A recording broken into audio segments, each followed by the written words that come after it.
सीटियां, वे सरल हैं, वे हर जगह हैं। लेकिन हजारों साल पहले ये छोटे शोर करने वाले यंत्र सिर्फ आपके कुत्ते को बुलाने या आपके भाई बहनों को परेशान करने के लिए नहीं थे। प्राचीन संस्कृतियों के लिए सीटी जीवित रहने, आतंक और यहां तक कि जादू के साधन थे। आइए रहस्य को सुलझाएं।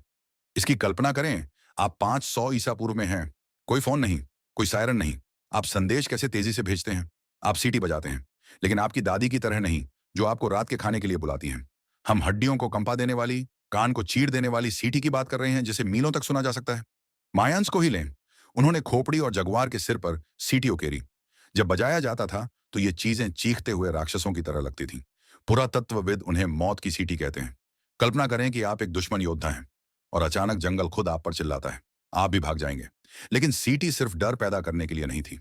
प्राचीन ग्रीस में चरवाहे पक्षियों के आकार की मिट्टी की सीटी का इस्तेमाल आवाज निकालने और जानवरों को लुभाने के लिए करते थे।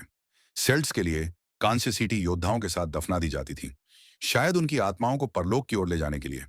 और चीन में पुजारी बुरी आत्माओं को डराने के लिए अनुष्ठानों के दौरान सीटी बजाते थे। यह एक अलौकिक चोर अलार्म की तरह था। सीटी एक बेहतरीन मल्टी टूल थी। वाइकिंग्स ने कोहरे में जहाजों को समन्वयित करने के लिए इसका इस्तेमाल किया। एंडीज में शिकारी जानवरों की चीख की नकल करते थे। यहां तक कि बच्चे भी सीटी से खेलते थे। पुरातत्वविदों को खंडहरों में छोटी सीटी मिली है। लेकिन सबसे अजीब बात यह है, कई संस्कृतियों का मानना था कि सीटी देवताओं से बात कर सकती है। हवा, सांस, श्वास, जीवन। प्राचीन लोगों के लिए सीटी बजाना हवा की शक्ति का दोहन करने का एक तरीका था। तूफान के दौरान सीटी बजाना, आप शांति के लिए प्रार्थना कर रहे होंगे।